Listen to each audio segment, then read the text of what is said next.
Sidang pembuktian sengketa Pilkada Kepulauan Sula memberi kesempatan pada pemohon untuk menghadirkan ahlinya I Gusti Putu Arta yang menerangkan perihal 3 persoalan utama yang umumnya terjadi pada saat pemilu, yakni persoalan C1, C6, dan daftar DPTB 2. Menurutnya di banyak daerah, petugas KPPS tidak mengisi formulir C1 dengan benar, yang pada akhirnya akan menyebabkan permasalahan pada saat rapat pleno rekapitulasi tingkat akhir.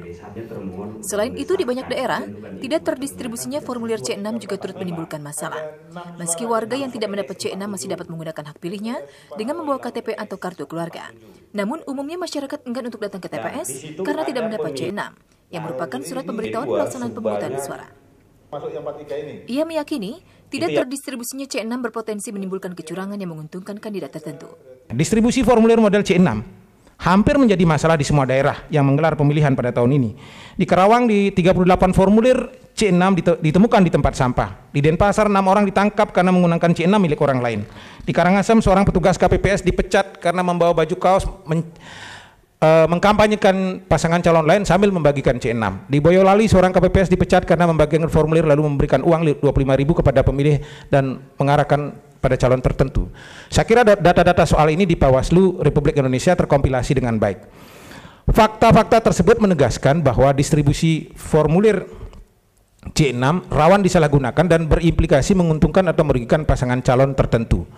Di lain pihak, ahli yang dihadirkan pihak terkait Saldi Isra berpendapat, pemohon yang mendalilkan terjadi pengurangan perolehan suara milik pemohon oleh petugas PPS, maka pemohon harus dapat membuktikan bahwa hal itu signifikan mempengaruhi perolehan suara masing-masing pasangan calon.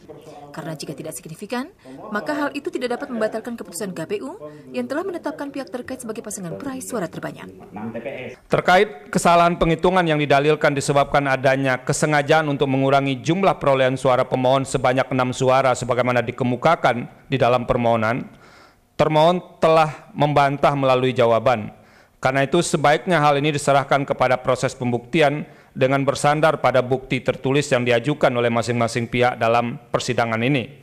Sebab hal tersebut merupakan masalah angka-angka yang sepenuhnya tergantung kepada dokumen hasil pemilihan yang dijadikan alat bukti.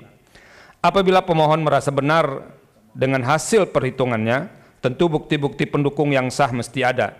Jikalau tidak, tentu klaim pengurangan menurut pemohon sama sekali tidak akan dipertimbangkan oleh Majelis Hakim Konstitusi. Hanya saja, jikapun misalnya dalil pemohon terbukti di mana terjadi pengurangan suara pemohon akibat kelalaian penyelenggara, hal itu pun tidak signifikan untuk mengubah hasil perolehan suara dalam Pilkada Kabupaten Sula, sehingga tidak akan mengubah posisi suara pasangan calon yang telah ditetapkan termohon sebagai peraih suara terbanyak. Hana Suriat, Agus Marta. Hadirin dimohon berdiri. Yang Mulia Majelis Hakim Konstitusi.